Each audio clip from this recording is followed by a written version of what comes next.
Welcome friends.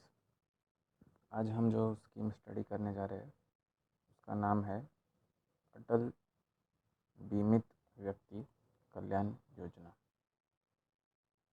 ठीक है, अटल बीमित व्यक्ति कल्याण योजना। तो ये अटल बिहारी वाजपेयी जो हमारे फॉर्मर पीएम रहे हैं उनके नाम से ये एक गवर्नमेंट स्कीम है। तो इसके बारे में हम कुछ पॉइंट्स नोट कर लेते हैं। ठीक है, तो सबसे पहला पॉइंट है it is implemented by ESIC। So what is ESIC? Employee state insurance corporation.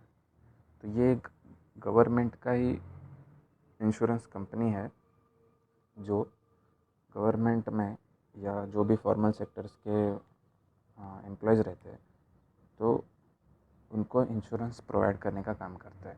तो ये अटल बीमित व्यक्ति कल्याण योजना ये इम्प्लीमेंट करवाने का काम भी उसी को दिया है।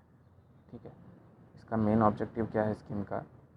It is mainly to the formal sector workers who have become unemployed for whatever reason for at least 3 months। ठीक है, at least 3 months। तो ये 3 महीने के लिए अगर कोई फॉर्मल सेक्टर का एम्प्लॉय है, अगर वो अनएम्प्लॉयड रहता है तो उसको थ्रू अटल बीमित व्यक्ति कल्याण योजना he will get some amount of money. ठीक है, यहाँ पे हमें याद ये रखना है कि 3 महीने के लिए अनएम्प्लॉयड रहना चाहिए। ठीक है, ये फैक्ट है, बट ये इम्पॉर्टेंट फैक्ट है, आपको एग्ज़ाम में यही पे ट्रैप कर सकते हैं। ठीक है, तो नेक्स्ट पॉइंट क्या है? Providing cash through bank account transfer. तो होने क्या वाला है, अगर कोई फॉर्मल सेक्टर का एम्प्लॉय है, वो कुछ भी रीज़न से अगर अनएम्प्लॉयड हो जाता है और 3 महीने से ज़्यादा अगर वो अनएम्प्लॉयड है तो उसकी सिक्योरिटी के लिए गवर्नमेंट अपने साइड से कुछ पैसे उसके बैंक अकाउंट में ट्रांसफ़र करते हैं थ्रू अटल बीमित व्यक्ति कल्याण योजना। ठीक है, तो ये इसका मेन ऑब्जेक्टिव है। ESIC is under ministry of labour and employment. तो ये जो एम्प्लॉय स्टेट कॉरपोरेशन है तो ये कौन से मिनिस्ट्री के अंडर है? Labour and employment. तो इन दैट सेंस द अटल बीमित व्यक्ति कल्याण योजना is also come under ministry of labour and employment. ठीक है, मिनिस्ट्री का पॉइंट भी हमें याद रखना है क्योंकि मिनिस्ट्री पर सवाल पूछे जाते हैं और पूछे गए हैं। तो ये पैसा अगर ट्रांसफ़र हो रहा है तो क्या गवर्नमेंट ने इसके लिए कोई अलग से प्रोविज़न किया है? तो नहीं, अलग से कोई प्रोविज़न नहीं किया है। जो पैसे है तो वो एम्प्लॉय की कंट्रीब्यूशन से जा रहे हैं।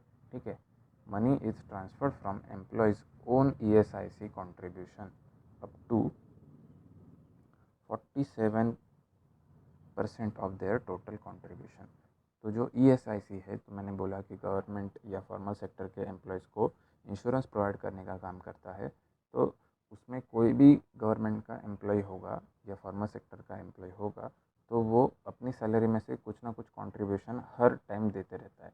ठीक है, और फिर बाद में ऐसा हो जाता है कि वो अनएम्प्लॉयड हो गया तो फिर उसको उसका जो अभी तक का जो कंट्रीब्यूशन बचा है तो उसमें से 47% तक के पैसे बाद में ये स्कीम के अंदर उसको ट्रांसफ़र हो सकते हैं।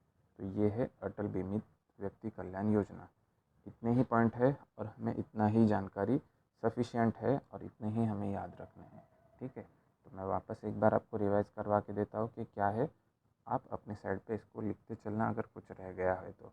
यही स्लाइड है। ठीक है, इतना ही पॉइंट हमें याद रखने हैं।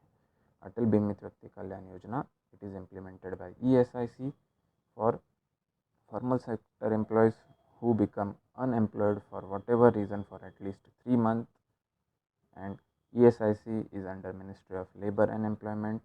और जो कंट्रीब्यूशन है वो एम्प्लॉय के खुद के कंट्रीब्यूशन से ही उसको ट्रांसफ़र किया जा रहा है। गवर्नमेंट ने कोई नया फंड इसके लिए बनाया नहीं है। ठीक है, तो इतनी चीज़ें हमें याद रखनी है और अटल बीमित व्यक्ति कल्याण योजना। आई होप कि आपको ये स्कीम समझ आई होगी और ये वीडियो अच्छा लगा हो। ठीक है, और आपको अगर ये अच्छा लगा हो तो आप इसको लाइक कर सकते हैं, शेयर कर सकते हैं। Thank you.